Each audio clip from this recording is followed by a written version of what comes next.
row. First time brothers have been on the front row since 2002 when the Green brothers did it. Coming down for the start. Most important thought here, watch out for turn 1. Green flag.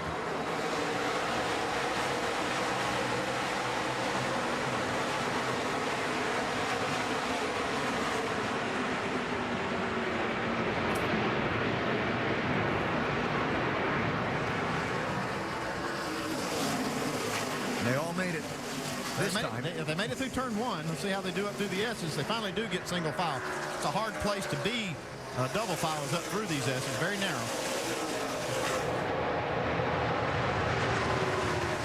Back straight away first time, and now the hard braking for the inner loop. Yeah, see who tries to take advantage of this opportunity right here to get a little track position early.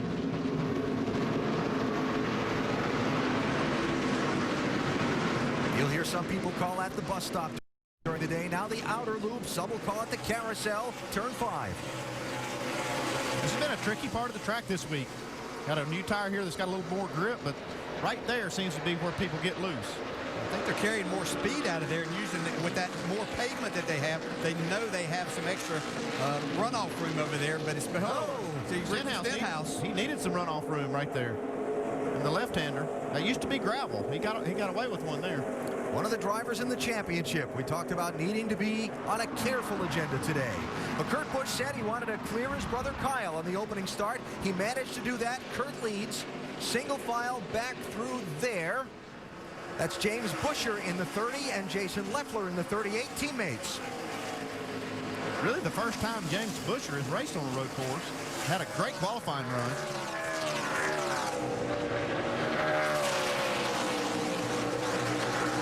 And Trevor Bayne in that 16 right behind him. You see the windshield wiper on Trevor Bayne's car already. Yeah, they allow the teams to put all these things on the car before the race, and they'll actually give them one more chance if it does rain for the other teams that don't have those wipers to install them. But they have to do it on a live pit stop if we do happen to get rain. NASCAR having rain tires here for the Nationwide Series cars. We'll use them if necessary. Sorry, is that Kyle Busch's team, or was that just a windshield strut, or do they have that wiper blade on already? I believe Kyle Busch did have. I think he's got a couple of wiper blades. I saw his car in the garage yesterday. It looked like he had 2 blades on the car yesterday.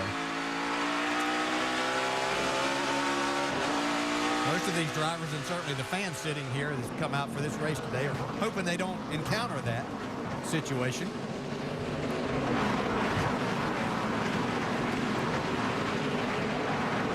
Is Brian Scott trying to get a place on Andrew Ranger. That's a very good passing opportunity, but it's very risky. We heard earlier about wheel hop, and that's where the most danger is for wheel hop is getting in turn 1. Yeah, and anytime that you pull to the right side to try to make that pass, you're taking a chance of that driver not knowing how far up you're there because he's paying attention to what he has to do. So it's very difficult sometimes. You have to be extremely careful. Kyle Busch is going to know Carl Edwards is there. He's getting right on his bumper.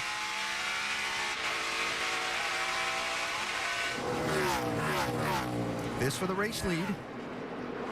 Kyle, of course, filling in for Brad Keselowski. Keselowski injured in that testing crash at Road Atlanta a week and a half ago, then winning the Sprint Cup race last Sunday in Pocono. But Penske Racing, in my opinion, Brad would probably disagree, but in my opinion, wisely deciding to give Brad this Saturday off.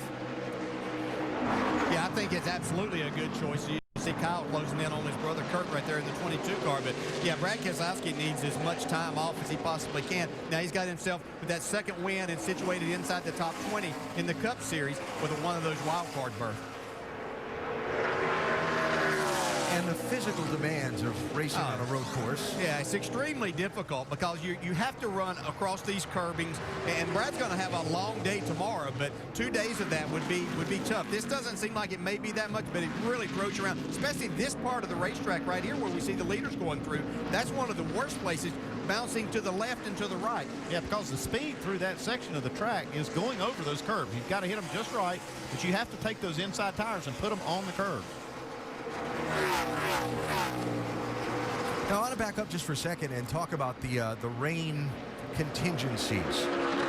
for the Nationwide Series. There are rain tires on hand for the Nationwide Series. They will not be used in the event of rain for the NASCAR Sprint Cup Series race tomorrow. If the rain were to begin, NASCAR would put the caution out for the rain. When pit road is opened, teams would come in. They would have to mount, at their option, a wiper blade. They must have a working marker light in the rear window of the car, and then bolt on the rain tires.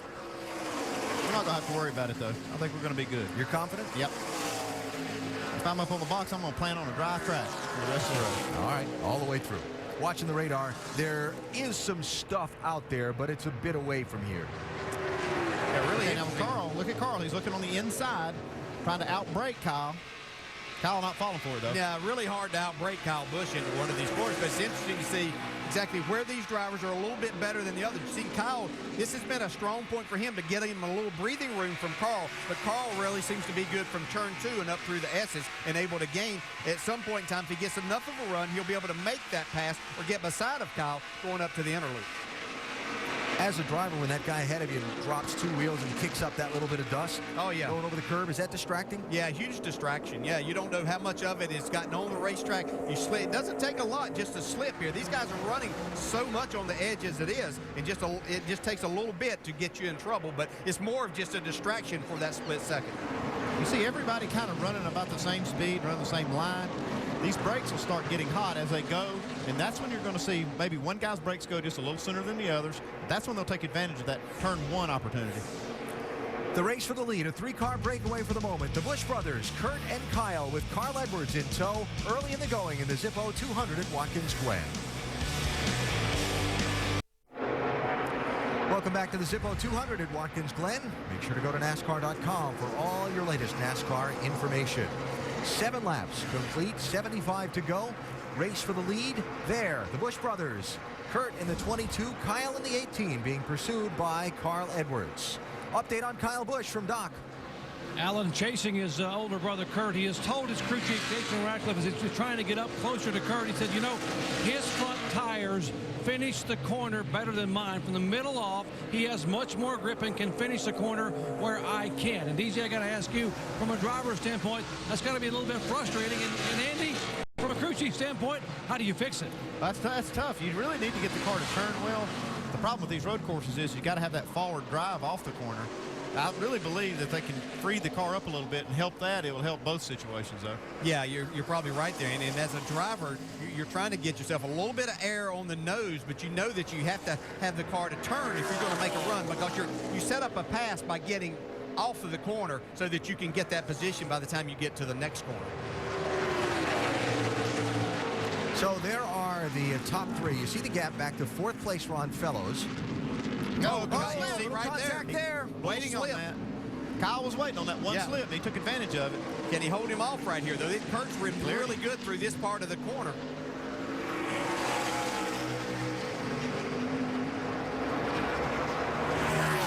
New leader, Kyle Busch. Now he's the hunted. Yeah, that shows what happens. You talk about having to run across those strips and those curbings, and that's exactly what happens. If you catch it just a little bit wrong, try to get back in the gas too soon or carry a little too much speed, then it throws you sideways, and it only takes a little slip when you've got guys right on your bumper. Can Kurt counter under braking in turn 1?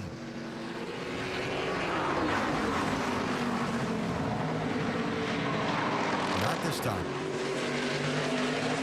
Kyle over the curb right here. That's the spot that you want to be in as you go to turn 2, and then up through the S's. Better close that door quick, Yeah, because here comes Carl. And Carl will be looking to take advantage of this, getting up into the inner loop. Pulls out, trying to get that little slingshot. He's there.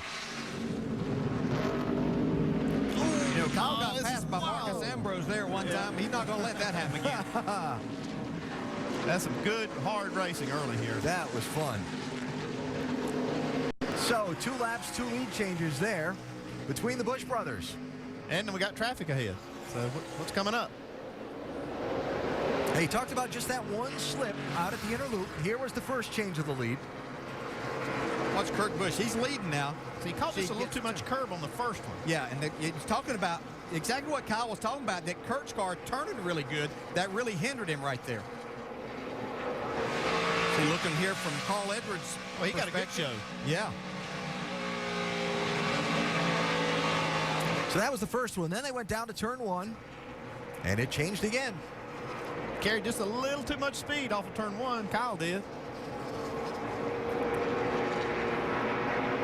Kyle does a good job not to lose more than one spot in that situation. See how all of that's kind of separated the 3 cars where they were literally nose to tail, but a little bit of space there. That won't last for long.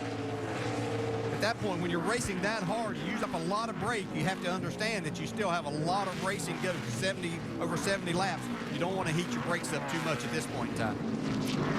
There are the top 3, then 4th place, the red car, the 5 Ron Fellows, and Jimmy Johnson running 5th, Vince. Well, and DJ was talking about the brakes, and Jimmy said that's been one of the biggest differences for him and in the adjustments for him from this car to the Cup car. This, of course, the Nationwide car, it's lighter, it's got more aerodynamic drag, and he said it stops quicker. And that's been an adjustment for him throughout practice and qualifying. Right now, the car's a little free, but he's been fast. Dave? Vince, Ron Fellows knows what he wants out of a car on a road course. So I asked Tony Eury Jr. this morning, did you give him anything overnight before qualifying here that he really requested on the car? And he goes, yeah, something that we had at one time in the car, but we took out of it. He said Ron went away, got to thinking about it, and he thought, you know what? I really liked the feel of the car when we had that in there. I think it was a nose weight change that they ended up making. So Ron happier with it, qualified 5th, hasn't said much on the radio, just focusing on the race. Alan? All right, Dave, thanks. Fellows running 6 seconds behind leader Kurt Busch at the moment. Now, Jimmy Johnson being in a Nationwide Series race is a rare occurrence. Jimmy, why run this race today?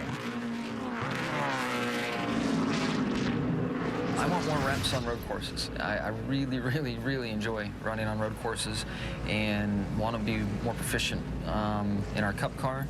And I just want to do it. I think it'd be a lot of fun. Junior needs the help, needs somebody in the car, and it's going to be a win-win for everyone. So go out there and run some laps and have some fun.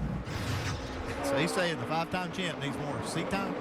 Needs more reps. Yep. How about that? Well, when it is something you only do a couple of times a year. Yeah, it makes sense. Yeah, that's the key. It's just kind of weird that he's saying he needs more seat time. Yeah. He's 5-time Cup champion. Well, the other thing he said is the fact that I've only got one nationwide win really sticks in my craw, and I want to change that. Johnson running 5th now, behind the Busch brothers. That first round of pit stops, believe it or not, is not all that far away. As a team. Coverage of Major League Baseball continues on ESPN and ESPN2. First on ESPN Sunday Night Baseball at 8 Eastern. The Rockies take on Albert Pujols and the Cardinals. Then on Monday Night Baseball, the Giants face the Braves on ESPN2 at 7 Eastern. It's Major League Baseball, ESPN Sunday and ESPN2 Monday night. Both games also available online at ESPN3.com. Early going at Watkins Glen for the NASCAR Nationwide Series today. Kurt Busch and Kyle Busch running 1 and 2 right there. Kurt subbing for Brad Keselowski today in the Penske 22. Open up a little bit of a gap on 3rd place, Carl Edwards. Joey Logano running back in 8th position right now. Shannon? And Joey Logano finished 2nd in this race last season. It was his best road course finish. However, he's always looking to improve. And this week he's been working with road course specialist Max Pappas all week. Max has been on the radio talking Joey through. He's actually up in the spotter stand right now. And this is the advice he had for Logano a couple laps ago. Joey, focus on using the rear end of the car. Rear end of the car, that's a good part of the car. Smooth into the corner, Joey. Smooth is fast, not deeper in the corner. Logano says that 20 car just lacking front grip. But guys, he's running 3 series this week, Grand Am, Cup, and Nationwide. So a lot of laps for Joey Logano. Rusty Wallace, if you're going to have a road course coach, Max Pappas is a good one to have, huh? Yeah, he's a good coach, no doubt about that. But, Alan, I like what he said about Joey, use the back of the car. On road courses, you tend to sling the car from left to right. And I always kind of use this term, it's called body English. It's taking your body of the car and throwing it to the left, throwing it to the right, and actually, you know, tossing the car around. You can do that on a road course, and that's exactly what Max is talking about. Just don't drive in the corner, turn the wheel, use the back of the car, use your brakes, use all this body English I talk. And I know Dale Jarrett knows exactly what I'm talking about, because Dale, when you and I did this, you had to drive that way.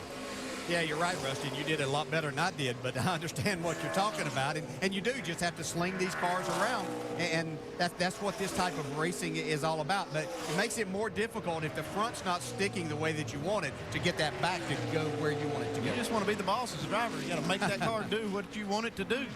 Shannon mentioned that Joey Logano running 3 series this weekend, this Nationwide Series race, one of them, the Sprint Cup race tomorrow, another. He's also running the NASCAR Rolex Grand Am Series race in the GT class. Let's just say Friday didn't go as well as he wanted. Yeah, he might not be racing this car. That's Joey in this 31, and it really went wrong. Yeah, man, that was a qualifying run. He was out there on another lap. He had already set a fast time, trying to go around a slower car, but man, did he tear that thing up. Kyle Busch with a bunch of grass on the grill, Doc. And a lot of steam pouring out of the front of this car. They got to get the grill clean, lots of grass. They're going to take some wedge out to try to free the car up, Andy, as you had called, to make the car freer, get off the corner, but very, very hot. Steam pouring out. Got to get it full of fuel and get that grill clean. Came down like 3 laps early, guys. Yeah, and that could hurt him, Doc, because he can't make it now on the one more stop. And that's going to maybe hurt him in his chances. Here's what happened that got all that grass up on that front splitter for Kyle Busch. Well, he's been running behind his brother quite a bit, and then he runs through right. Oh, man, that's a lot of grass. Wow. Yeah. Yeah, he had no choice but to get that thing down quickly. Yeah, get it cleaned up. No out of bounds or anything. You can make that corner as straight as you want to. Obviously, it's not the proper way to go through there because you can see what happens with these splitters. Just clogs up the grill in a hurry. He'll have to go into some fuel conservation mode a little bit now, Andy. Yeah, he will. He won't be able to run it as hard as he would like to. He may be able to stretch this and make it on one more stop, which would keep him on his strategy. But he will have to go into a conservation mode in both segments, not just the last one. Here's the interesting part about that. Kyle and his brother Kurt had moved away from the pack so much that he made that green flag stop, came back out, and he's only fallen to 16th place.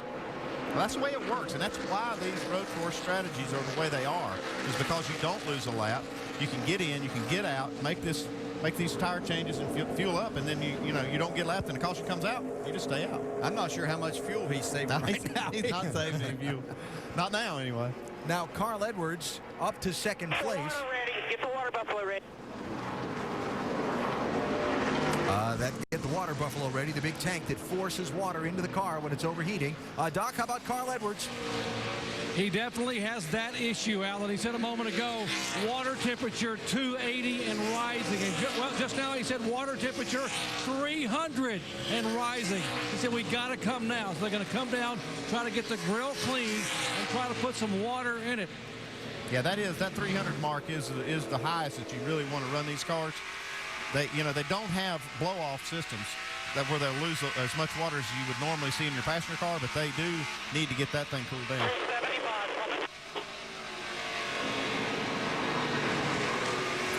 Obviously didn't make out all of what Carl said on the radio transmission there, or what was said to Carl. Tim Brewer in our Craftsman Tech Garage can show us a little more on that system they use to get water into one of these cars. Tim?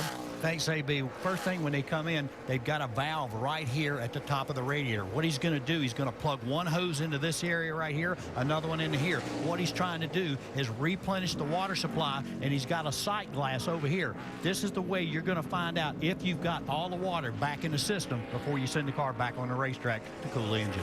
Yeah, he's going to have a pretty good pressure system to put the water in, because it's under about 30 or 40 pounds, maybe up to 50 pounds of pressure.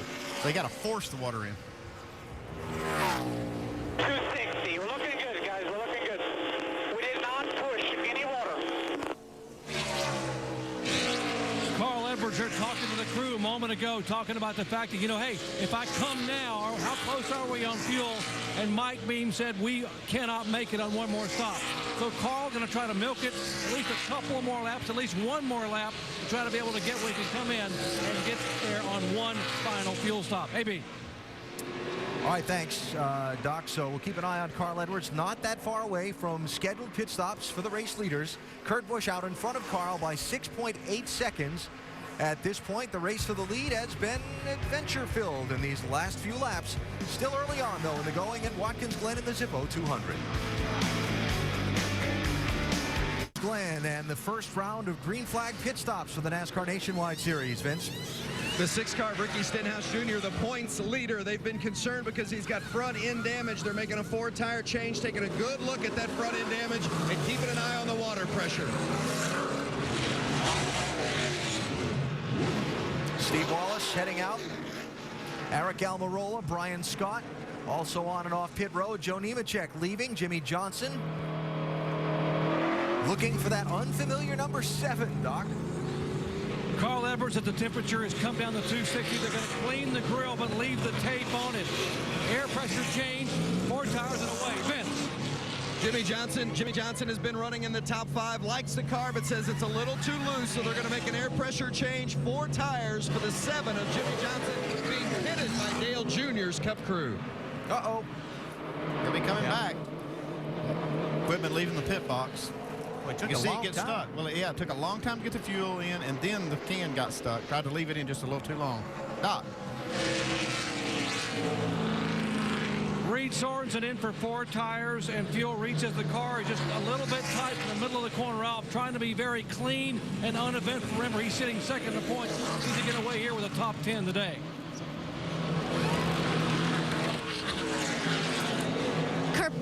Kurt Busch, your pole sitter, he's bringing that number 22 car in right now, driving, of course, for Brad Keselowski. He says he's tight to the left and loose to the right, but told Todd Gordon, don't make any major changes. This car is good. We've seen how fast he is in this race. They're going to bring it in, put 4 tires, and they told Kurt Busch to wait on fuel. Thinking about that fuel already, guys. All right, Shannon, thanks. Stop, penalty coming for Andrew Ranger, speeding on pit road. Penalty coming for Jason Leffler, removing equipment. Penalty coming, I'm sure, for... Yeah, there's the call now. Penalty coming for Jimmy Johnson, removing equipment. As you see... All right, Jimmy, we dragged the gas can out. We got to come back. All right, bud, get all you can. We are coming back to the pits for a drive-through. And there it is. That's just going to cost some time on the track. It's just a drive-through. He doesn't have to stop. Look back at what happened on that 7 pit stop that caused that gas can to go beyond that white line at the end of the pit box. Yeah, it's ultra critical to get these cars full of fuel because of the strategy. And he left it in there just as long as he possibly could, and it just got hung. When the car took off, it just had the angle on the can, and he couldn't get it back out. And Andy, let's talk about the fact that at Watkins Glen, the pit wall and the fueling is done driver's right. That's different than any other track all season long, except for Road America and the next, except for Road America, period. Yeah, this is, oh, we got a car here. I think he's got an engine problem. We heard somebody on 7 cylinders, looked like they were blowing up. It could have been Eric McClure. Yeah, it's going to have to bring out a caution here. Very dangerous part of the racetrack. Yes, caution right now. Oh, no. Wow. You can see that car, his cowl flaps blew up when that car went by. Whew. I'm telling you, this is a really bad spot. I think that made my heart rate spike about. Yeah, mine skipped a beat right Wow. There. So first full course caution of this race comes out for Eric McClure's stalled car, top of the S's. And Andy, just to finish up that point about the fueler going at the car from the opposite direction than what he's used to, and maybe that contributing to that gas can getting hung. Well, everything is backwards, and not just the gas, the fuelers, but the tire changers, everybody. A lot of opportunity for mistakes on pit road. There were more than just the 7 car having some troubles on pit road. Mentioned Jason Leffler removing equipment from the pit box. What happened? Well, see, they're trying to just leave that in there because they can't quite get the car full by just letting when the bubbles come up, it'll hold about another half gallon if they'll leave it in there. And that's what they're doing here. You can see all of these guys trying to leave it. Man, this is... Same thing. Yeah, that's risky. That look from our over-the-wall reporter, Rick Yeomans, working on Mike Wallace's car there. So the 0-1 also with the penalty for removing equipment. It's like I said, go back to it. You know, the reason that they're leaving it in there that long is because that half a gallon that they're talking about could be the difference in making it or not. So with almost all of the leaders, trying to look back through here, it looks like all of the leaders had completed that cycle of pit stops before this full course caution. So We're going to see any pit stops here? Well, you'll see pit stops, but you're not going to see a normal round of pit stops where the leaders come down, change 4 tires. It's not like an oval. That's how this strategy works. They're going to stay out there. You'll have cars that aren't handling good, that maybe didn't get it full of fuel, that may be trying to reset their strategy because they're not in position to win. Yeah, would this be a situation, as we see the 51 car going slow here too, Jeremy Clements, but would Kyle Busch think about coming in? We only have 23 cars. He made up a lot of time. He's actually the leader of the race right now, but we know that he can't make it from here. Well, this is where, the cars that did not pit, if there's any cars that did not pit and they pit here, they'll lose all the track position here. The one I'm thinking about most is the 7 car that got the penalty. If Kyle Busch's team knows that he cannot make it, then he will probably come in here and just bite the bullet and start over. But if they're thinking about, hey, this caution might help, another caution might be able to extend it where we can make it on one more stop, they'll stay out. And that's kind of telling us where they are. By staying out, we know that their strategy is going to be to try to make it on one more stop. Pit road open. So far, no takers. So we will take a break under the first caution of the Zippo 200 at Watkins Glen. The Busch brothers running 1-2. This time, though, it's Kyle out in front after green flag pit stops. Welcome back to Watkins Glen International Raceway. 26 laps down here so far. Kyle Busch is your leader. We have a special guest, though, in the studio today. It's the usual driver of the 22 car today that's being piloted by Kurt Busch. Is because Brad Keselowski is still recovering from that testing accident last week, at Watkins Glen. How you feeling? I'm good. I'm glad to. I made it up the stairs, so that was a major accomplishment. We watched you get in. Little ginger. This thing is really high up, so you probably can't tell that, but made it up the stairs and got a decent lap in and qualified for the Cup side. And watching my teammate Kurt, looks like he's running pretty good here. Wow.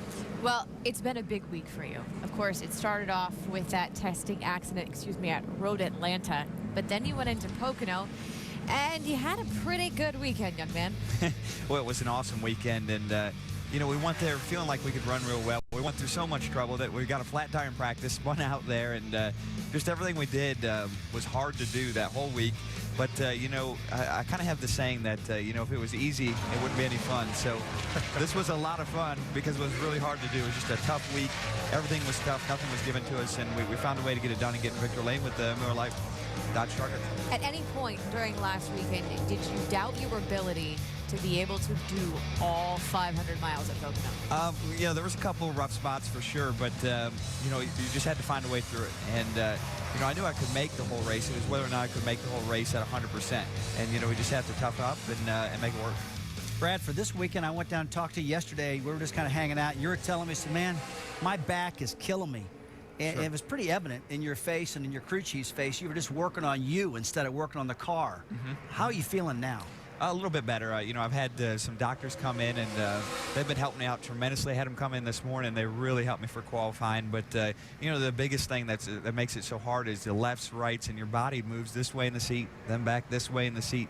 And every time it does, it hurts my back. So, and then, of course, you've got the inner loop where you're going over those big curves, and you go up in the air and then land back down. All of those really hurt. So, making those work is kind of a challenge. Brad will hang out with us for a little bit, so we'll have a chance to talk to him more. But now let's get down to Vince Welch. He has more information on the 7 car. Well, bad luck for Jimmy Johnson. They took that can out of the box, so that was a penalty, but they thought it was a drive-through penalty. That was not the case. Listen.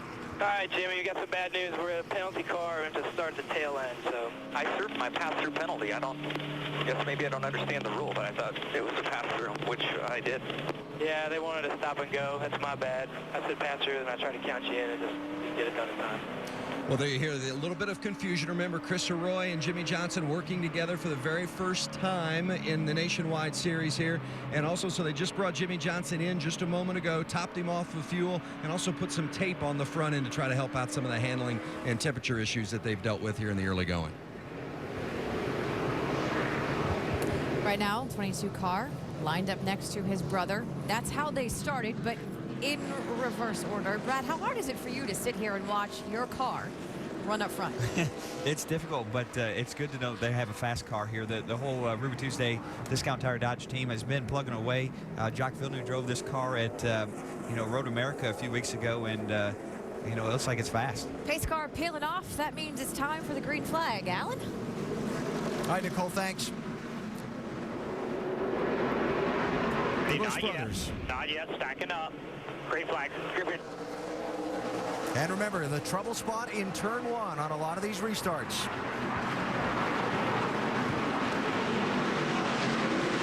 Oh, look at that move from the outside by Kurt Busch. Did he clear his brother? Not yet. Uh-oh. Man, that was a good save by Kurt Busch. Contact from Carl. That would have been a really bad spot to get turned around because the whole field's coming.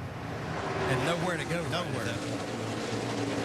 And again, the big braking zone at the inner loop.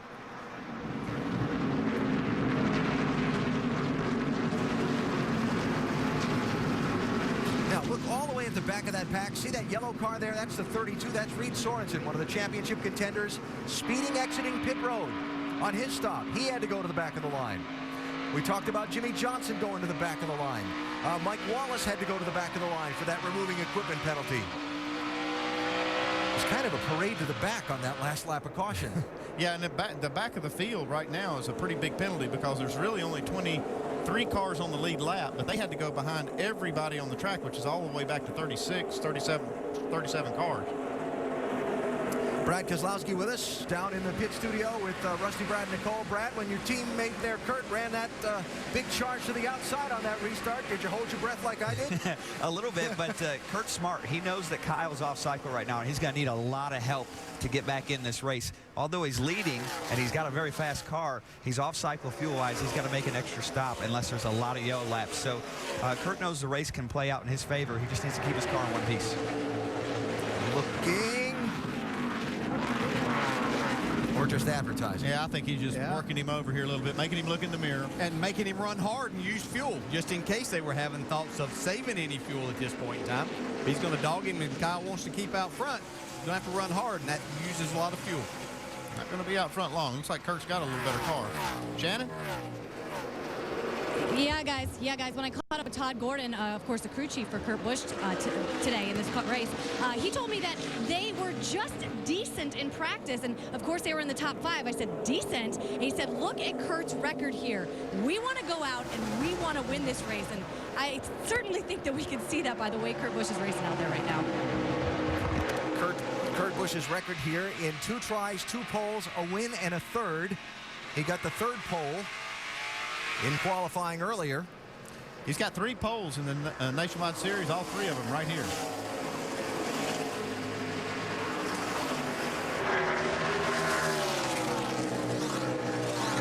All over Brother Kyle. That's got to be, I don't know, a combination of fun and awkward.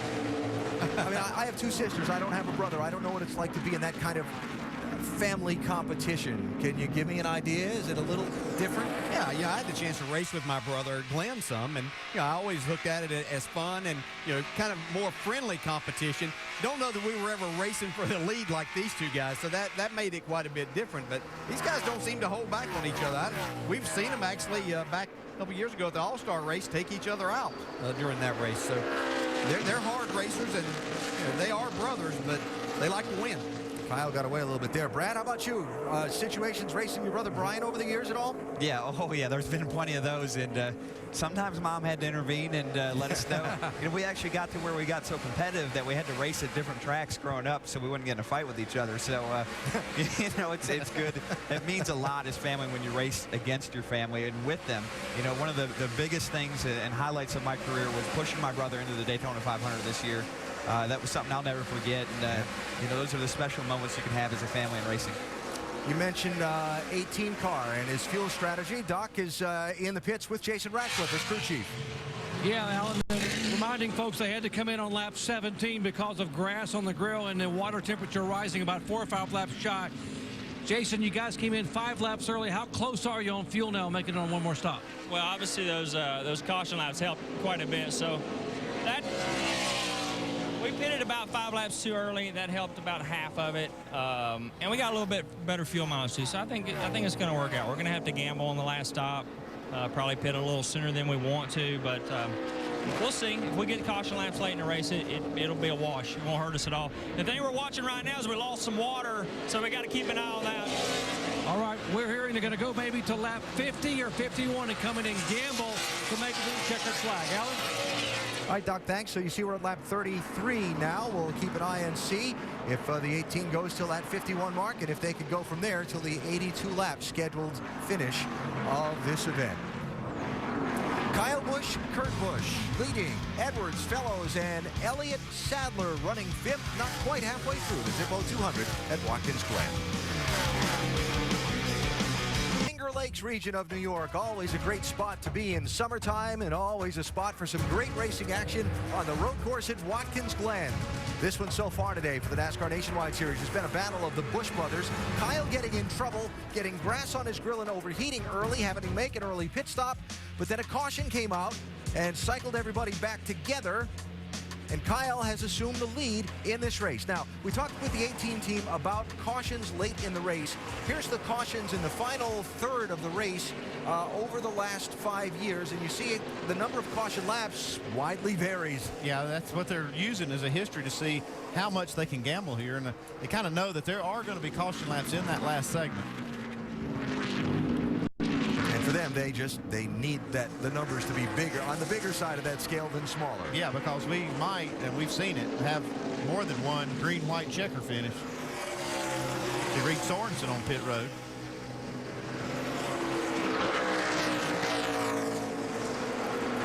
So Fellows has closed up on those top three, where in the early part of the race, the top three had kind of gotten away. Yeah, I think Ron Fellows, you got to watch him. I mean, he's just so good here, but he knows he has to take care of his equipment, and he knows to make passes on these guys towards the end, he's going to need a lot of brake, and he's one that knows how to use that brake. This is one of the hardest tracks on the circuit on brakes, and what happens is if you try to get all out of your car that it has at this point, you're not going to have what you need at the end, and that's how you make that pass, is getting down into turn one, getting into the inner loop. And if you can just ride like Ron's doing, I think Ron's just kind of riding, taking it easy on the brakes, and when he needs to use them, they'll be there. What are they saying in the 5 pit, Dave? So let's check in with Tony Eury Jr. Crew chief at Ron Fellows, number 5. Kind of looks like he's just stalking back there. Did you improve the car for him on that stop? I think we got the car a little bit better. We need to get a little bit better forward drive off of one, but got one more pit stop, it looks like, here. But, you know, just take care of his stuff, and hopefully we'll have enough here at the end. It would take a 33-lap run to get you to the window we talked about earlier today. Can you go that far? Yeah, we can handle that pretty easy. All right, they were talking about lap 55 earlier as possibly their last stop. Shannon? Well, calling the shots for Kurt Busch, Todd Gordon. You guys were smoking fast at the beginning of this race when you were out front. How is the car right now with Kyle leading? I'm a little loose to the right. Make a little adjustment for that on the last stop here, and I think he's just need to get that tightened up a little bit. We'll be all right. Make it on one more stop? Yeah, I think we can make it on one stop. All right, Alan. All right, thanks, Shannon. And while we're hearing these interviews from pit road, Andy Petrie's sitting up here and his hands are flying in the air like, okay. Well, no, it's just that you hear Ron Fellows and Tony Eury Jr. talking about fuel. If I was gambling on anybody on the track, it would be that 5 making it farther than anybody, because that car seems to get better mileage than anybody in the series. See, Ricky Stenhouse has got some damage to the front of this car, running into the back of somebody. Shouldn't be a real big problem because the grill intake is down far below that. Now, Stenhouse and the guy right behind him, Reed Sorensen, 2 of the top 3 in the Nationwide Series Championship.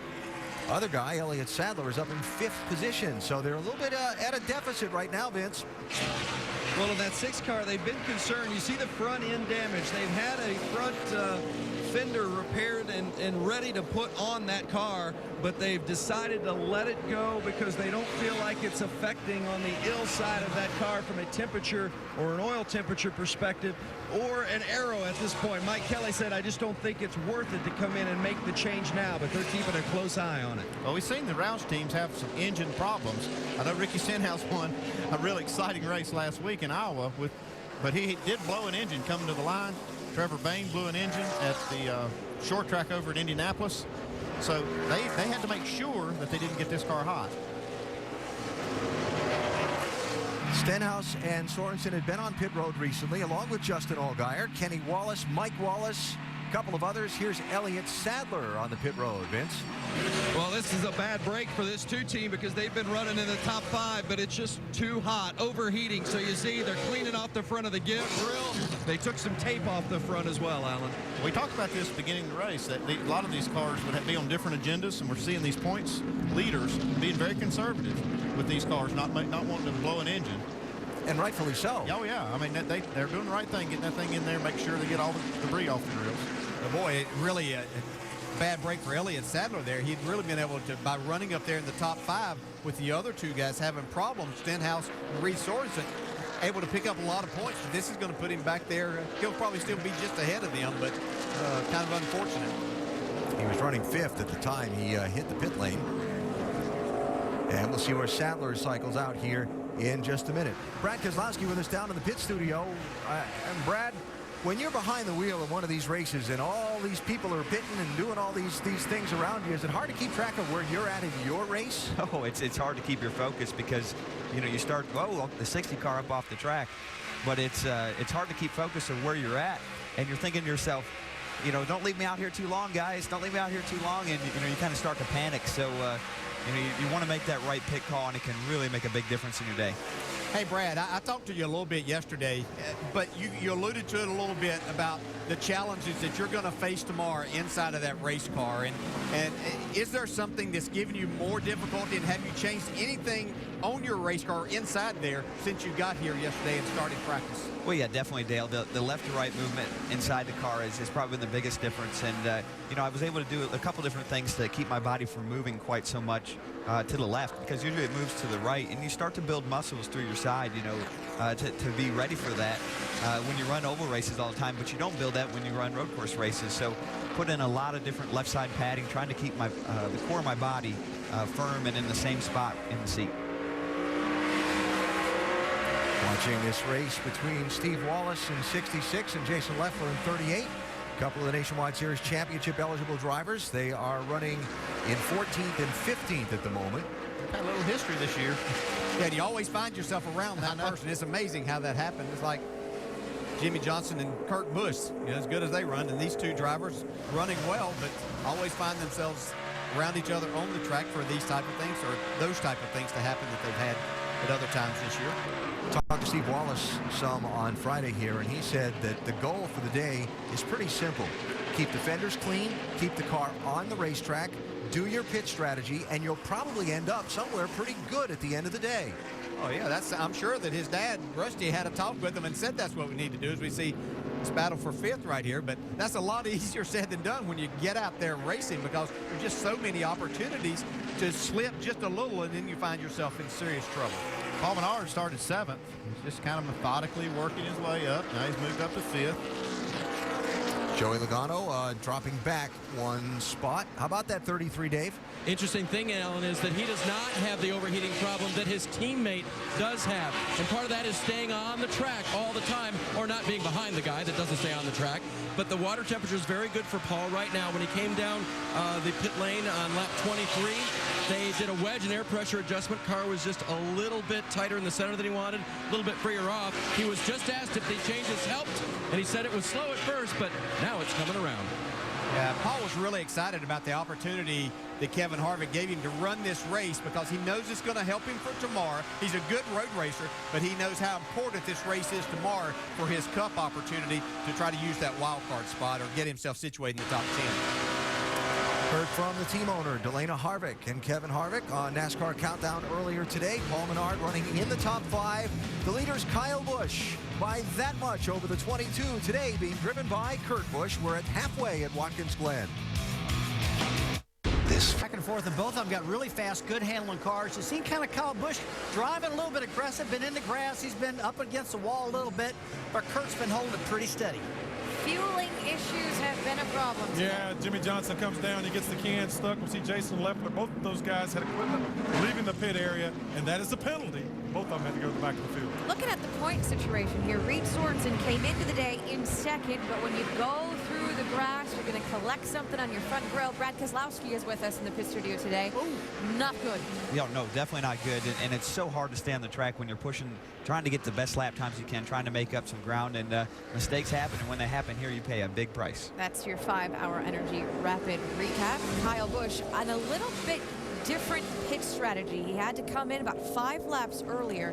They believe he can make it to around lap 50, but Brad, you have doubted that all along. That's a long ways to go, and he's definitely going to need some help from some yellows. But we've seen this race get some yellows at the end. We saw that stat that was up on the sheet earlier in the race. But, you know, as of late, when we've seen these races here with the new car in the Nationwide Series, a lot less yellows throughout the race. So he's going to need a little bit of help, I believe, to make it. But we're going to find out. You've also been really high on the 60 car, considering, slightly ironic, considering that's the guy that's chasing down your car. Yeah, absolutely. Well, when he's in clean air and can run, he seems to be able to run about the fastest lap time. He just hasn't found a way to get through the lap traffic and in front of the 22. You know, we're coming through the inner loop right here, and this was an area you were concerned about. If you get off, you can really pack that grill up. And this is one thing I think you're learning today, sitting up here in the studio, seeing what not to do tomorrow. Absolutely. You know, it's almost like it's worse on the Nationwide car for some reason. The grill opening maybe a little bit bigger, a little bit lower. Not quite sure what's going on there, but, you know, I did go off in my Cup car, and it was not too bad. You know, earlier we saw Jimmy Johnson have that penalty. He went all the way back to 20th, Brad. He's worked his way back up to 7th. Looked like he's on the move. Yeah, he's digging, running some fast laps, and, you know, he's got some clean air here again like we talked, and he's digging. He could be a threat by the end of this race. I like what I see out of him. And Vince is standing down in the 7th pit box. Well, Jimmy says it's taken him a couple of laps to get going, but once the car comes in and the tire pressures come up, he really likes his race car. Remember, he had to go all the way to the back of the line because of that penalty, and he is getting a lot of encouragement from that man, Shine, Chris Heroy, who's his crew chief for the day. They like what they've got, and he's just picking them off one at a time. Picking them off one at a time, and maybe if they get it right, they'll pick up a few more spots on the pit stops because they are coming up soon. Alan? All right, Nicole, thanks. So Dale and Andy, looking at the way this race has unfolded, we talked about the mix of drivers at the top of it. So we've got the guys up front that are leading and done most of the leading all day. We've got the championship guys that almost all have made an extra pit stop, and they're kind of mired mid-pack for the moment, but they're all running together. And then we got these guys like Fellows and Jimmy Johnson and so on that are kind of sneaking back into the picture. Yeah, setting up for a really good finish. And, you know, the strategy is going to play out, you know, and all the cards will be on the table when they make this last stop. And you can kind of tell by the guys that pit the earliest who's got the best mileage. There's your 8th place car. Haven't mentioned him too much today. No, but a good solid effort by Trevor Van. I think the biggest thing, we haven't seen him running off of the racetrack or anything like that. So that's getting good experience that he needs here. Brian Scott running in 9th in the top 10 for the moment. He's had a lot of these days. Yeah, he's just using that strategy to stay on the track, be smooth, don't make any mistakes. If he does that, he'll get a top 10 finish more than likely. Yeah, that's the thing they've had a hard time doing is finishing these races off. Brian Scott's a tremendous race driver. They just can't seem to get the finishes that they need. And running right behind him in 4th position, Joe Nemechek in the 87 and Eric Almirola in the 88. Steady and solid there for front row Joe today. Joe's a good road racer. He drove for me a couple of years, and we had good runs up here at Glen. And I mentioned Almirola. He said a top 10 today would be good for him. Road racing was not his specialty, not his thing, he said. Well, top 10 would be really good because you have that mix of the Cup drivers who have that experience and then someone like Ron Fellows up in there too. So it makes a big difference if you can get up in the top 10. That'd be a very solid effort. Catch up on a couple of, who's that that's slowing off the side? That is Dennis Setzer in the 70, who appears to be... Yeah, if he's got power, well, he'll be fine. He'll just kind of blend. Yeah, he is. He's going to be able to keep going. All right. Off the racetrack, Andrew Ranger, Eric McClure just went to the garage area. J.R. Fitzpatrick is gone to the garage area. Mark Green, J.J. Yaley, T.J. Bell, Jeff Green, Dan Clark. Those cars are behind the wall. Kyle Busch is out in front of the pack. Back at Watkins Glen, Kyle Busch back in the pack, just off the pit lane from his green flag stop at lap 50. Well, he just pitted. It was 32 laps to go to made the stop. He ran 33 laps from his last pit stop. Using that math, he can make it if they get the cautions that we had in that segment. Yeah, that's the key is he had a few caution laps in there to help that number. Just a few, though. That's it. Just one caution in the race so far. This is Kyle working on Justin Allgaier for the 11th position. You see right there, all those Turner cars, 3 of them, right in a row. James Busher, Justin Allgaier. Yeah, it shows just how far out front Kyle Busch was, and he could make the pit stop, go down this long pit lane at 40 miles per hour and still come out and battle for 11th spot. Shannon? Well, Joey Logano battling side bite. They're going to make some aggressive changes on this pit stop. But, guys, also, he is running hot, as are most other cars on the field, so they're going to make sure that they get that front grille cleaned off. He also has not been able to see out of that front window with so much fluid on his windshield. They take the tear off right there, but Joey Logano down and away. They got that grill clean, though. I'm telling you that the gas man on that car had his hands full breaking that can out of the car when it left the pit stall. And there may be something to this going from the opposite angle that's going to give these guys a handful. It's that and the fact that they have to get it completely full of fuel. And it takes that last half gallon takes a long time. They want to leave it as long as possible. But as we saw in the first round of pit stops, leave it that split second too long. Yep, you're in trouble. And you'll be carrying it with you out of the pit box. And 4 penalties for removing equipment from the pit box in the first round of pit stops, all for taking the fuel can out of the box. Here's Paul Menard, Dave. On lap 52, Alan, we'll see if the Kevin Harvick Incorporated crew can leave everything where it's supposed to be. He'll get 4 tires. There will be an air pressure adjustment on one of those 4 tires that they'll replace. Dr. Punch. Trevor Bayne in for his final stop. 4 tires, air pressures in the car, very tight. Middle of the corner off. They also have to clean the grill. His temperature rising as well. Vince. The 88 of Eric Almirola. 4 straight top 5 finishes. Running well again today in the top 10. He needs a little bit more rear grip, so they're going to make an air pressure adjustment. A 4-tire change for the 88 of Eric Almirola. Right there, the bubbles coming up in the vent hose of the can. They want to let all of those bubbles come out of there and try to get it full. It's like they did on that car. Also pitting was Joe Nemechek on this lap. So Almirola rejoins the race, and Kurt Busch continues to lead with Carl Edwards just a skosh behind him. Here's Ron Fellows in for his stop.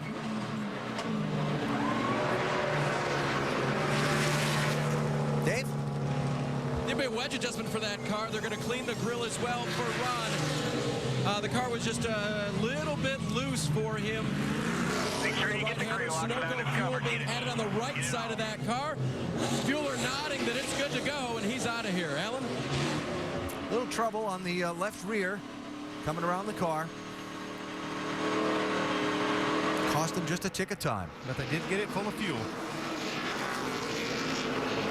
I'm telling you, that is ultra critical for this last run. I think the 22 and 60 staying out another lap or 2 here are anticipating possibly green-white checker or something like that, getting a little bit more right here.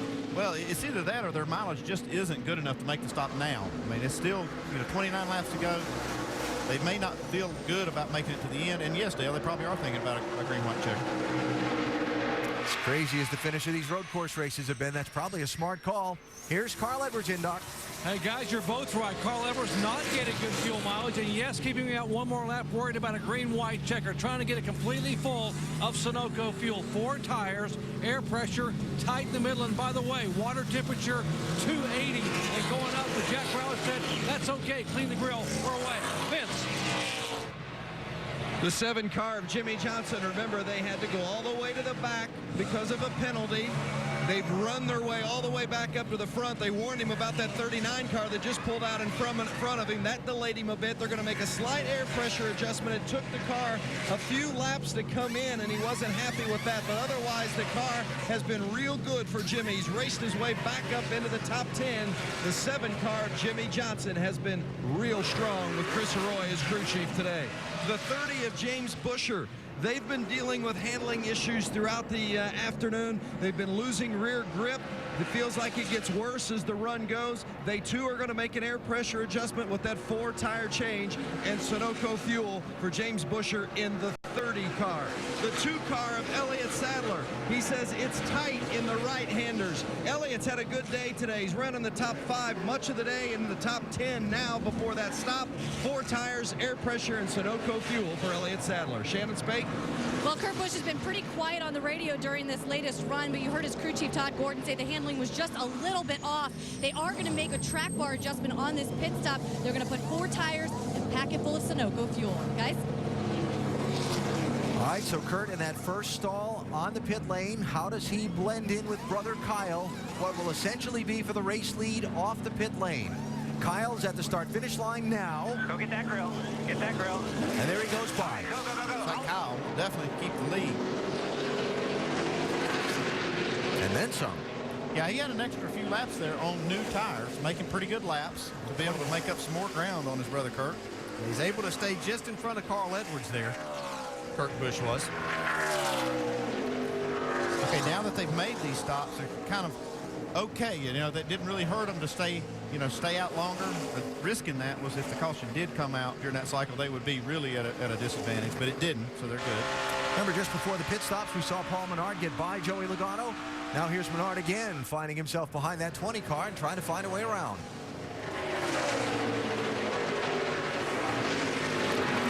This is for 7th and 8th places. Yeah, Joey Logano wasn't that good at the start of this race. I think some adjustments they've made have made his car a lot better. Able to get in front of Menard now. See, Menard been working him all day long. See right here how he does it with the pedals. I love this shot.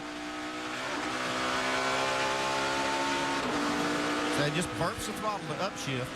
Hard on the brakes. Have to pop that throttle just a little bit to downshift. You see him testing that brake too as he gets to these high-speed places, just making sure it's there for him.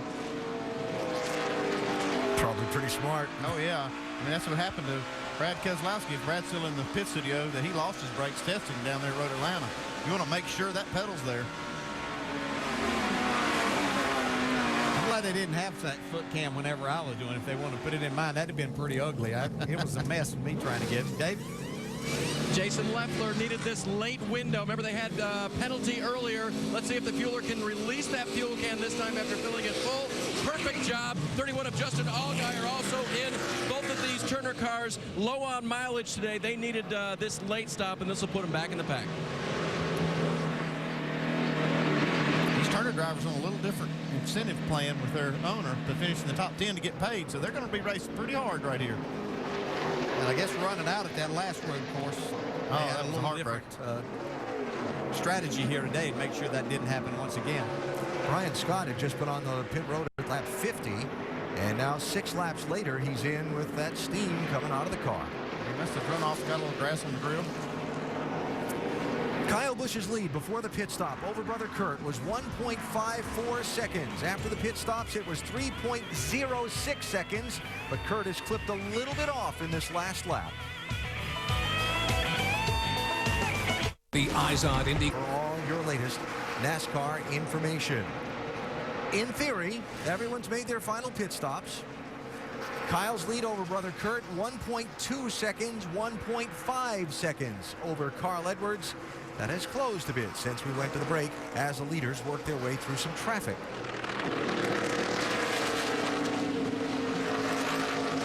Let's check in the leaders pit. Doc? You mentioned that Kyle Busch has slowed down, and they have slowed him down considerably because no matter how many times they figure it and calculate it and look at it and refigure it, they are looking at Kyle being a little over a half a lap short on fuel. He is going to save, but he desperately needs a yellow to be able to gain a little fuel mileage here in this final run. And that's what I see. I see him being a little short, but they're probably going to get those yellows because the intensity level is going to pick up a little bit. We're going to see some people running into each other.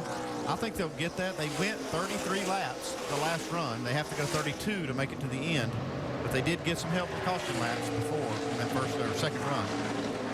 Got intense in that traffic there a second ago for these front runners. See, Brian Scott misses the inner loop, so he'll have to come to a complete stop. He does. Yeah, that's really, depending on where you catch this traffic, it can really hamper your lap times and trying to save that fuel too, because you know you want to get by there and get through that so that you can really do the things you need to drive the lap you want and to try to save the fuel. Kurt Busch subbing in that 22 car today for Brad Keselowski, who is with us in our ESPN pit studio. Brad, winner of last Sunday's Sprint Cup race at Pocono. And Brad, you've been in this situation before, being asked to save a little fuel. Hard to do, easy to do? Well, it depends on what track you're on, but on this one. This one here, I don't know how you save fuel here. There's so many different zones, and you've got to go. And if you don't push your car hard, you're going to lose a lot of time. So we saw where Kyle had a 3-second lead. It's now down to 1.1. So Kurt's closing on him, and if he saves any more fuel, he's going to lose the lead. So that's going to be tough. The best way to save fuel would be not using the brakes nearly as much. Try to get off of them, but it does cost you lap time at a track like this.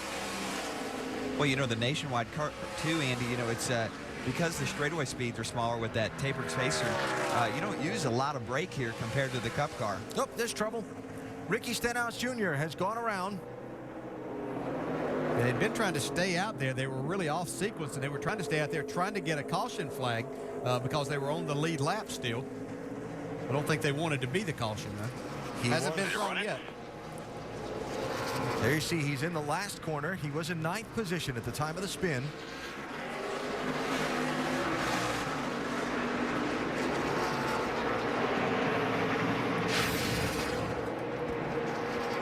Kind of starts early in the right there in that left-hand turn. Now he gets just a little, looks like a little wheel hop maybe. A little loose getting into that final turn. Yeah, you really want to hold it out there to get a straight shot off of that turn 7 and get a nice run down the front straightaway, but a really loose part of the racetrack. I heard Mike Kelly, his crew chief, saying that we need a nice, clean, solid day. It's been anything but that for this team so far. Brought Stenhouse back to 17th in line from 9th, so he was able to get it fired up and not lose a whole lot of positions. Look at this, in traffic. Here we go. Not going to be able to save fuel now.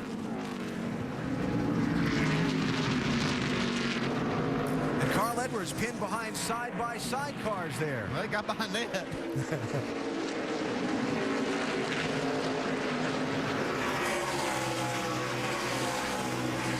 Like I say, the best thing Kurt can do is just push Kyle as hard as he can. Make him use as much fuel. Yeah, so we see Carl Edwards back a little bit, but I think that these front 2 cars are faster throughout a run. Carl's able to hang on when the tires are new, but it seems that he drops off after about 10 or 12 laps to get on the tires. So Kyle able to open a little bit of a gap there off that last corner, while we see Ricky Stenhouse Jr., one of the championship contenders on pit road. Vince. And he is the championship points leader, so they just wanted to have a clean day today. Coming off that win last week at Iowa. Of course, he swept both races at Iowa this season for his 2 wins. He was 8th at Road America in June. If they felt like they could just have one of those kind of days today, they'd be in great position heading out of Watkins Glen. He's had some damage on the front grille today, but otherwise, And that spin, but otherwise uneventful. 4 tires, no changes for Ricky Stenhouse. But it is going to drop him off the lead lap and a number more positions in the running order. See where Stenhouse shakes out right now. He's back to 22nd. Talked a lot about the 18 in fuel to the finish. What about Kurt Busch in that 22, Shannon?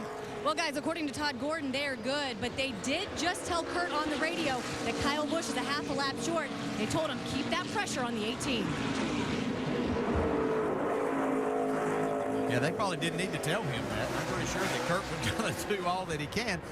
For 2 reasons. I'm sure that he knew with Kyle having to make that pit stop early, they had to be on somewhat of a different strategy here and now and trying to get a little bit more mileage out of that. But the other side of it is just keep that pressure for a mistake, possibly. Saw Kurt Busch lock the wheels up a little bit getting into turn 1. Trying to get a little more. And that can really take its toll, though, on those front tires. You don't want to slide that inside front tire. It'll flat spot it. And these are the tires you're going to have to finish the race on.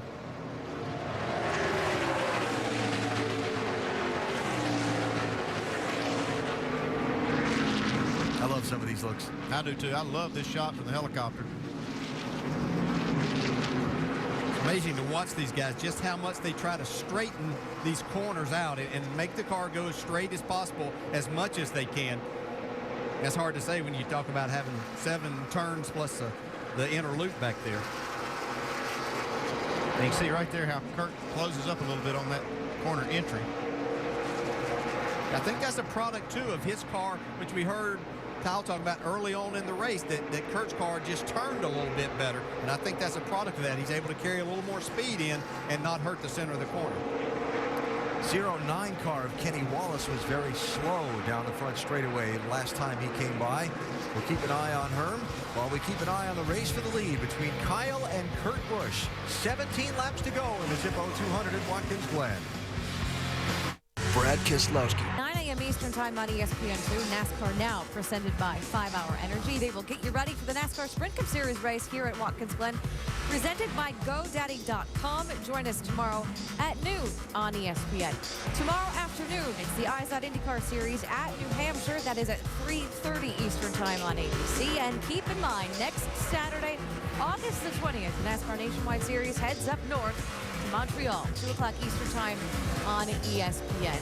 Up front here right now in Watkins Glen, it's Kyle Busch and Kurt Busch, the driver of the 22. Normally is Brad Keselowski. He's with us in the ESPN pit studio. And you just said things are about to get interesting between They these sure two. are. Yeah, they sure are. I look at Kurt, and he's not going to be happy running second. And I think he might be just a touch faster than Kyle. They've been switching back and forth on lap times. Kurt's been faster this last lap by 2/10. He seems to catch Kyle and then slow down just a little bit, but I don't think this race is by any means over. It's going to get good. I don't think it's over yet. My problem is, where's the cautions, Yeah, I agree Brad? with We're you. usually getting That's right. caution flags right now. Yeah, I agree with you. We need to. If we do have a couple of cautions, then that brings Carl Edwards right back into the fold, and the guy that I picked, Ron Fellows. So I think we're far from over. Well, let's get you caught up to speed with what everyone is doing with Nationwide Insurance, starting with our leader and Doc. Thank you, Nicole and Rusty. That's exactly what Kyle Busch is asking. Where are the caution flags? I need a yellow flag. Folks, if you just joined our coverage, Kyle Busch, by calculations, is about a half a lap shy on fuel. That's the bad news. And here's the worst news. Right behind him, brother Kurt knows that. And so he's going to keep the pressure on and try to run his younger brother out of gas. Shannon. Well, Doc, Kurt's been very quiet on the radio. Really, the only communication has been the team letting him know that Kyle is short half a lap on fuel. The last pit stop for Kurt Busch was on lap 55. I just spoke to Todd Gordon, and he said that they absolutely can make it on fuel. Kurt Busch said at the beginning of this race, the theme of the day was just rolling with it, and that is exactly what he's doing right now. Doc? Back in third spot, the 60 car of Carl Edwards. Now, Mike Beam has been around racing a long, long time. And Mike understands how road course racing works. That's why he kept Carl Edwards on the racetrack for 2 extra laps before bringing him in for that final pit stop. Carl is good on fuel. In fact, they told Carl a moment ago, we are 3 laps to the good for a green-white checker. Stay. Doc, Ron Fellows is good on fuel as well in the red number 5. That is the same car that he drove to a second place finish at Road America. It's the same car he'll race next weekend in Montreal. For today, he needs that caution to pull everything together because he's got the speed. Just no track position now, Shannon. It's been a month since Joey Logano has been in this 20 car, and guys, he's had some great mentors here this weekend. Racing the Grand Am race with Boris said Max Pappas is his acting driver coach. Max is actually up in one of the spotter stands over the bus stop, walking Joey Logano through the track. He says he really wants him to be smoother around the turns, not to wrestle the car so much, and that is exactly what Joey's been working on all race. Dave? Shannon, all Paul Menard wanted to know is, are we good on fuel? He was told yes. I asked David Hyder, his crew chief, as he tries to make the move right to get through that car, what he thought of the Brickyard 400 when we're working with him. He said he's good on a road course, very good, and he's a good person.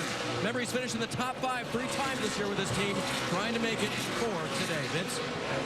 In that 7th position has been the 7 car of Jimmy Johnson. They've had an eventful day. Remember, Jimmy had to go to the back because of a pit lane penalty. He's been one of the fastest cars all day. Certainly one of those guys that would benefit from a yellow when they bunch up. He wanted to get some extra road course laps in today. It's the same tire they'll run on tomorrow in the Cup race, and he wants to get that rhythm down for what he'll have under him tomorrow. Nicole? Been interesting. A lot of things that we've seen today may translate into tomorrow's race, some of the issues on pit road. We'll let this one unfold. We are 12 laps to go here in Watkins Glen. We'll let it unfold, reset the field, and see if anything does happen between the Busch brothers when we come back. Heavy lap traffic in the race for the lead at Watkins Glen with 9 laps to go. Kyle and Kurt Busch have been the only 2 drivers that have led this one all day, and they have been caught in a pile of cars trying to race for the lead in the closing laps. Paul Menard was in the top 10, 7th. He's just coming off pit road. after an unscheduled stop. See another driver getting off course. That grass piling up on the grill. Paul was getting pushed hard by Jimmy Johnson, and that lap car just happened to be right in the way at the absolute wrong time. Jimmy Johnson got a good view of this. Well, that's just where the Paul wanted to go, but just a little impatience right there. So, Dave, Menard has lost all that track position they had before. Yeah, they came down pit road. They cleaned off the grill and sent him back out. He wanted to know then. They were waiting for timing and scoring to refresh because he wanted to know who am I racing. So as soon as they get that information, they'll let him know so he can pick off as many as possible before the end of the race. Well, I have kind of good news and bad news for Menard and that team. The good news is he didn't lose that many spots with that unscheduled stop, and that's because the bad news is the field is kind of spread out. Aside of this race for the lead, everything else has got a pretty good gap to it. We've only had one caution in this race so far today. It's hard to believe. We're down to 8 laps to go. And I think Kurt Busch decided it's time to get going, too. I think he's seeing Carl Edwards come closer to his rear bumper, and he doesn't want Carl to get there at the same time he's going to, because he wants to be able to maneuver a little bit here, take some chances with trying to make a pass on his brother, Kyle. He may not have to pass it. If he can put enough pressure on Kyle and we don't have another caution, he might be able to run him out of gas. I'm betting he don't wait that long. Probably not. A couple follow-up thoughts on what you guys were just talking about. The trend this season, fewer cautions in these races. And the other thing was I mentioned about this race for the lead being the best one we've got. 4th place, Ron Fellows, is 21 seconds behind. These two and Carl Edwards. That's what you got. Unless we get a caution. Yeah, and we talked about earlier in the show the high speed of this racetrack, and what that does then is just create a situation of spreading the cars out even more, because as handling goes away, which it will do because you have all of these high-speed corners, then that separates everybody much more. But we do have a great battle for the lead. Told you he was a ways behind. He's back there.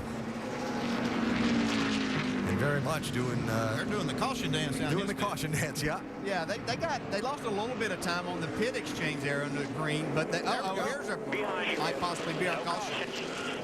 Mike Wallace, got it going. And we'll stay green. Now watch the proximity of this spinning 0-1 car to the race leaders. Hey, Kyle goes really wide, does a good job. So does Kurt. Yeah. It just had passed Mike Wallace there. Heads up. Coming to turn 6. So that's tough for Mike. And he is on pit road getting some fresh tires on that thing. Coming to 5 to go. Michael Annette's 62 car is 19th place. A lap down, about to go 2. Yeah, and I'm looking at Kyle Busch here. I think he's adopted the theory that the faster he runs, the quicker he'll get to the checker flag, and maybe it won't run out because he's not backing off. I don't know if it works that way, but we'll see.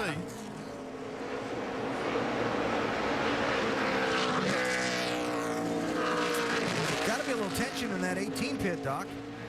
Very, very tight. Right side of your screen, crew chief Jason Ratcliffe. He knows that the best case scenario, I mean the very best, puts him a half a lap shy. If he doesn't save as much as they think they're saving, they'll be a lap and a half shy. He said, you know, we're trying to save fuel, but you can't because older brother Kurt won't let up. Kyle trying to hang on, and I mean, they would love to see a yellow flag here in the final couple laps.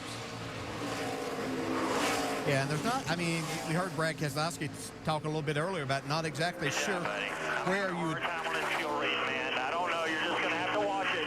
5 to go. We came to win. Just run it till it runs out.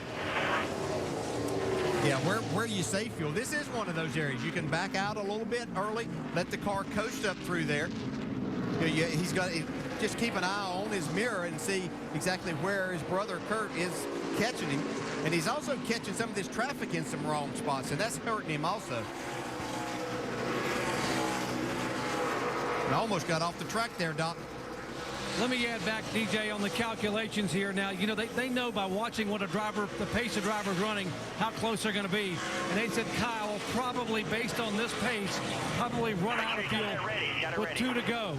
In fact, he's saying that the pressure is fluctuating now. Be very ready. There it is. He's in. And here he comes. Here he comes, guys. Wow. Kyle Busch gives up the lead. Got to make sure the pressure's up. We got to make sure the pressure's up. I got stop. Go. All the way. What he was saying is he wanted to make sure that it had fuel pressure before they let him get down pit road where they would have to go down and push him. 40-mile-an-hour pit road speed limit. Don't get a penalty and make it worse. Well, you got to hand it to Kurt Busch. He put enough pressure on his brother to make him run very hard, not just this run, but the run before, and it put him in this situation.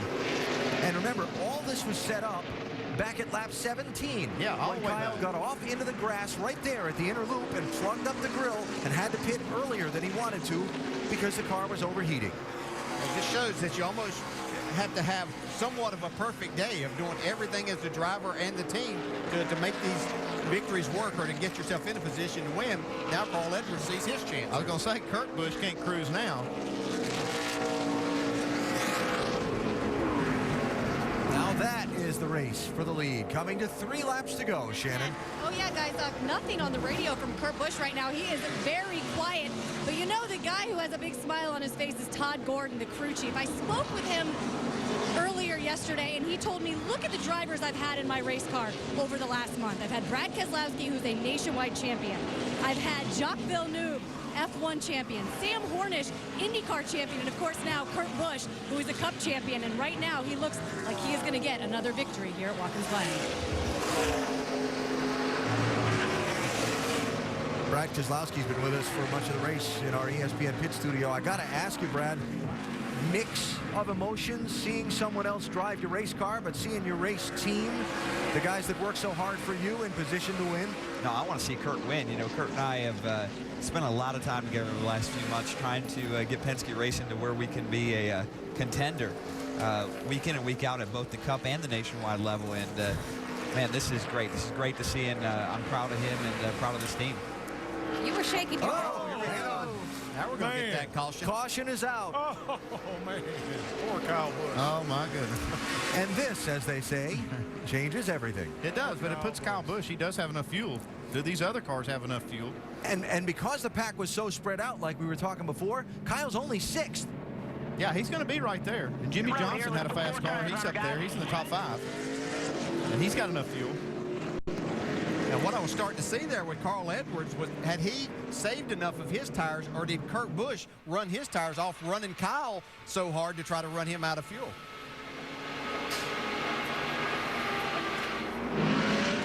Eric McClure. And that's Casey Roderick making his Nationwide Series debut in that 39, youngster from Georgia. Smacks the tire wall. Here comes Eric McClure. But it was enough to bring out just the second caution of this race. And leave us now 10 cars on the lead lap. And what is going to be most likely a green-white checker finish. Well, we talked about Carl Edwards and Kurt Busch staying out there a little extra time before they made their green flag pit stops to have enough fuel for this very situation, but they were running pretty hard. Do they have enough fuel now? And Andy, let me ask you this. With just 10 cars on the lead lap, we see some of these guys pit and take on fresh tires? If you're Ron Fellows, Jimmy Johnson, yeah, or, I mean, you got or even Kyle Busch. You've only got 10 cars that are on the lead lap, and that's something very rare at a road course. So it does make you have to think different in this situation. You want to try to come in if you can get tires at the back. Shannon? Well, down here with Todd Gordon, green-white checkered. What do you guys think about your fuel situation right now, and how far can you go if this continues? I think we're, we had ourselves good for one green-white checker, the Ruby Tuesday Discount Tire Dodge. It's just a matter of how it picks up at this place. The elevation changes, so I think we'll be all right. I think we're in the same boat as the 60, so see what happens here. Fingers crossed down here in the 22 pit box. Ellen? All right, Shannon, thanks. I'm intrigued by this. Yeah, I think if Ron Fellows came, he could probably drag most of the other top 10 drivers in there. So that would leave just the front two. Yeah, because you know that there's 3 or 4 guys. Eric Almirola, Elliott Sadler, Trevor Bain, they're at the very back of the lead lap cars. They're going to come. Yeah. And if Ron Fellows comes, that's going to make Joey Logano and Jimmy Johnson think about it. We'll see. It's going to be a very interesting call here because this is not a standard race that you see at a road course. Yeah. Normally, Watkins Glen Sprint Cup race, we got a ton of cars on the lead lap. Yeah, you'll have 30. By the time you get to here, usually about 30 cars are on the lead lap. Saving fuel. Don't want to waste any. Jimmy just reached up and shut off. At Road America, we had 3 green-white checkers, right? Yeah, just because we haven't had a lot of cautions today doesn't mean we're not going to in the next 20 minutes or so. Yeah, that tells me Jimmy's planning on staying out. He's shutting it off. Yeah, and these regulars, Trevor Bain, Elliott Sadler, Eric Almirola, they're nationwide regulars. Here comes Ron. Here comes Fellows. That's it. Jimmy is staying out. So is Kyle. Well, going to try and go for some fresh tires here, I assume, Dave. Yes, he is, and they waited until the very last second so they didn't give their hand away. Fellows on pit road for 4 fresh tires, a load of fuel. The 33 of Paul Menard is in as well from 7th position. 4 tires and fuel, and Alan, you speculated correctly. With so few cars on the lead lap, that's why they're doing it. Shannon? Joey Logano also in his pit box of callers for 4 tires in that 20 cars. You see the guys going around to the side of the car. He's also going to get a 1 can of fuel. They're going to get as much as they can in there. Alan? All right, Shannon. So of the cars on the lead lap, the 10 of them, 6 pitted. Those 6 you see, 4 did not. Kurt Busch, Carl Edwards, Jimmy Johnson, Kyle Busch. All stayed on the racetrack. And this is going to get crazy. Oh, it's going to be fun. Back for the green-white checker. We'll see what happens in a minute. There's only been one prior Nationwide Series race at Watkins Glen that had a green-white checker finish. This was it. A few years back, Kurt Busch in the 39, Robbie Gordon in the 7. They went at it for the race win, and Kurt Busch came out on top. Now we're set for a green-white checker finish at Watkins Glen, and it is Kurt Busch who is leading.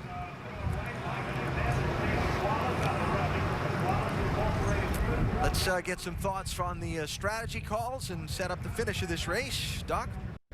Well, Mike Beam kept his driver Carl Edwards out for an extra lap before the previous pit stop. Are you okay on fuel now, Mike? Well, it's close, Jerry. I wish they'd get back going. The problem you have at a place like this is them trying to get the people lined up, to get the lead cars in front, and so it seems to take a little bit. But, I held him out there a couple laps, so we have a little bit of cushion here, so I wouldn't have to worry about it. All right, Carl Edwards talking to him. They think they got enough fuel. How about Chris Heroy, Vince? Well, Sean, your driver, Jimmy Johnson, has brought it all the way from the back to the front, now sitting in 3rd with this restart. Do you have anything left to win this thing? Yeah, I felt we were the quickest car on the racetrack for the last stint. He drove it up from about 15th to 5th, so that's Jimmy Johnson. You're about to see a show. So this is our chance to win. We're pretty good on gas. We're going to take a shot at it and put it in Jimmy's hands. Pretty good hands to be in. Dave? Tony Uri Jr.'s driver, Ron Fellows, had a little track position, gave some of that up. Was he more interested in the fresh rubber? No, he really didn't know what he was doing. I was trying to keep it quiet on the radio, but, with 10 cars on the lead lap, really knew we wasn't going to lose that much, and we got able to come in here, get fresh tires are worth quite a bit, and we'll pump them up and let Ron Fellows do what he does. We were watching Alan. He did not let him know until the last moment, so Ron working off the crew chief strategy here. You can't play your cards out too quickly there and let everybody else know. So 4 cars did not pit, 6 cars did.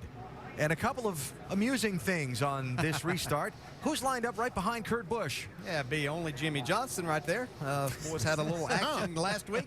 Been talking all week long, so let's see who's going to talk loudest right here. Don't you just love how this sport works out that way all the time? And Kyle Busch, he's led most laps in this race today, so he's got another shot at this thing. He thought he was coming out of it. And new tires behind him? Yeah. Oh, this is going to be good. New tires from Joey Logano in the 20 and Ron Fellows in the 5 on back. Green, white, checker.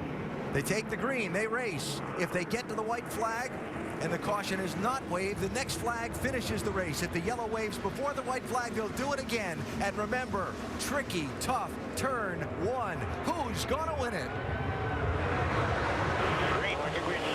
Carl spun the tires a little bit there. He's losing a lot of time. See Kyle Busch coming up through. Oh, the leader's sliding. Yes, he overdrove the corner. So Kyle. Like a lot of them overdrove. Here comes Jimmy.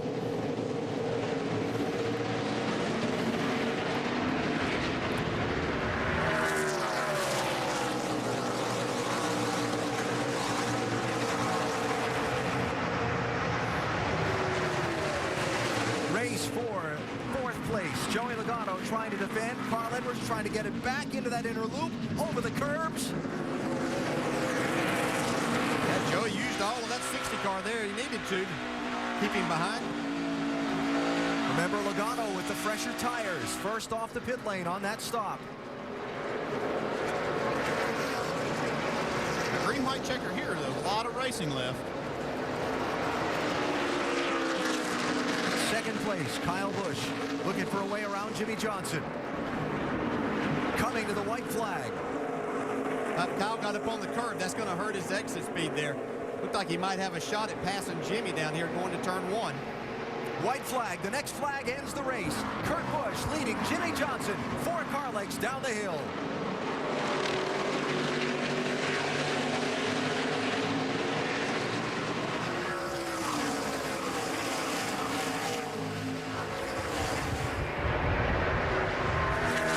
Good gap. Yeah, Kurt Busch is in good shape right here. He just has to make sure that he doesn't overdrive getting into the inner loop right here. He should pretty much have things well in hand. If he's got enough fuel, don't forget. That's right. And it doesn't blow up before he gets there. Saw that happen last week. Not with the Dodge, but Ricky Stenhouse Ford, so anything's possible here.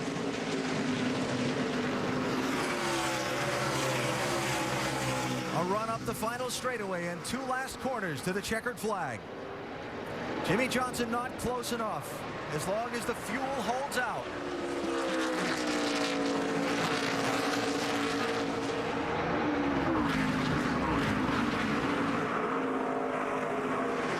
Under power and coming under the checkered flag. Kurt Busch wins it. Logano was able to get by Kyle Busch off of that last Good corner. job with it.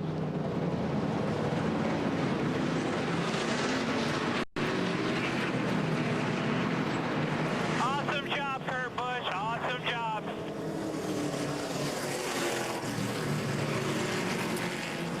Well, only 2 drivers led this race. They both have the last name. Older brother came out on top in this one. And Kurt Busch, talked about had a pretty good record in the Nationwide Series here. Added another win to it today. Shannon, they had enough fuel. They did have enough fuel. I think it was the fingers crossed that got you guys to the finish line. Hey, you have a great shot of turn 1 right here on top of your pit box. What'd you think when they took the green flag and went through that turn? I just hoping to picked all the fuel cell up. We knew we were a lap to the good on the 60 car, so just hoping everything came out of it. These guys did a great job this Ruby Tuesdays Discount Tire Dodge. Brad Keselowski is in the pit studio right now watching the race, rooting you guys on. What was it like to work with Kurt this weekend? It was a neat opportunity. I've had some great experiences here in this troubled time, which it's great with the organization we have that we can make the substitutions that are this level. All right, let's go over to Nicole with your driver, Brad Keselowski, in the pit studio. If you could see the look on Brad's face the second his car crossed the finish line, very genuine, big smile. Yeah. How you feeling? It's great. You know, I was just saying, this still didn't come together until literally Tuesday. We left our driver debrief talking about the Cup weekend at Pocono, and I walked up to Kurt and I said, hey, Kurt, man, it'd be cool if you drove my car this weekend. I just don't think I can pull it off. So he was like a kid in a candy store. His face lit up, and I knew he wanted to drive this car. I knew how bad he wanted to win, and I'm glad to see his hard work and his passion for the team pay off with a victory. How big is this for the guys that you work with week in, week out, the crew guys? Well, it's great for them. Like I said, 4 championship drivers in this car over a 4-week span between Sam Hornish, Jock Villeneuve, Kurt, and myself, and that's going to be really good to watch next week with Jock as well, having won this race, the before. I mean, just so much momentum. I'm just so excited. I want to run down there and go see him in Victory Lane. Brad, with him winning a cup race out in California, now winning this cup race, this seems like this is a good partner to tag on his coattail to learn some things off of road racing, because he knows what he's doing. It's pretty obvious. He's a phenomenal road racer, phenomenal. I mean, that's why I was testing so hard. We went to Road Atlanta. He was way faster than I was, so we just kept coming back till we could run lap times close to his and have some data to compare to where we could do the same techniques, and hopefully that'll pay off for the cup side. But he is a phenomenal road course racer, way underrated. You guys talked about his stats the whole time. This is his place. I mean, and I expect good things out of him tomorrow as well. Started on pole, got the win. Alan? That's a pretty good track record here for Kurt Busch in the Nationwide Series, and when he does race, most of the time he leads a lot of laps too. Kurt has only run 3 times in the Nationwide Series here at Watkins Glen. He ranks 3rd all time in laps led now. Wow. That's pretty stout. Yeah, it really is. And I can't tell you how difficult as a driver how this is to just jump in these cars that are underpowered and do all of these things. But just shows how good these guys are. You're with one of those, Doc. Absolutely. He doesn't get in the Nationwide car very often, but boy, does he make the best of it. Jimmy Johnson, first of all, take us back. He went to the back of the pack and drove it all the way up back in the top 10 without a caution flag. Tell us about that run. Yeah, I guess we had a problem on pit road with a fuel can being stuck in the car, and I knew I had a good car, and I knew it was getting better the longer we ran, so I was hoping for a lot of green flag runs, and we had it, and I was able to drive on up through there. A couple times I felt like I stalled out, but there's so many gaps that I had to kind of jump to get up to the next car that I just kept my head down, kept digging, and this Junior Motorsports car was awesome. Fast Chevrolet. There's a lot of good things about this race car, and proud of the effort, and can't thank these guys enough for having me in the car. What'd you learn today that'll help you tomorrow? Just reps, just getting in the rhythm, feeling brake fade, understanding my brake bias, kind of the rhythm of things. There's just a lot of small things that you kind of put in the back of your mind, and you just kind of count on those things later in the race in the cup cars. So looking forward to it. I wish my family was here. I want to say hi to my wife and daughter, and looking forward to a fun race tomorrow. How about that? Jimmy Johnson finishing 2nd. Alan? He had Jimmy Johnson behind him, brother Kyle in close pursuit, Carl Edwards next to him on that last restart, and he got away and is driven into one main financial victory lane. Kurt Busch, the winner. Let's talk to him.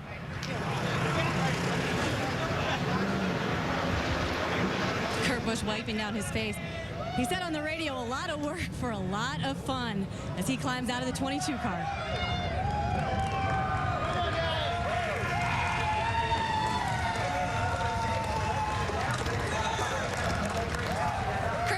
Winning at Watkins Glen, Brad Keselowski's already made his way to victory lane. All right, let's get some business out of the way first. How close were you on fuel? I didn't know where we were on fuel. I didn't really care about it. It was just the way that the crew chief, Tom Gordon, set things up. He said, we're going to go to that 2-stop strategy. Anytime you do get a yellow, conserve. But it's tough to do, and really it's just tough to really adjust to everything that's different in a Nationwide car. You just kind of go off your hip and just let her shoot. Had some of the best in the business, top 4 on that last restart. What was going through your mind? Yeah, I knew it was going to be a good finish, a fight to the finish. All day it was me, Kyle. It was actually Kyle, us, and then Edwards. And then with that restart at the end, all heck could have broke loose. I actually drove it in a little too deep. That right front was cold, but just got to thank these guys, for allowing me to step in. They were starting to call me Bushowski because I was wearing Brad's suit. But, Tom Gordon, this crew chief over here, did an excellent job. It's a great Dodge Challenger, proud to drive it. All these guys, Ruby Tuesday, Discount Tire, and of course Michelle and Pennzoil allowing me to come over here and have fun. It's really neat to come over here, sit on the pole and win and fill in for Brad Keselowski. All right, good luck tomorrow. Kurt Busch had a smile on his face when Brad Keselowski asked him to fill in this weekend. And guys, he has a smile on his face right now. Hey, Ricky Stenhouse was There is Brad Keselowski going to get in on the congratulations as well. At the Penske team, their winning in the NASCAR Nationwide Series has all happened in the last 6 races. We've seen the uptick in performance lately on the Cup side too. Those two guys working together. Yeah, I think part of it. Yeah, been a big plus for both of them for this Nationwide car too. So good, give them both a chance to win the Sprint Cup Championship. Lots more post-race to come from the road course in Watkins Glen. Kurt Busch outdueled his brother Kyle and a lot of other heavy hitters in a green-white checker finish to take the checkered flag first.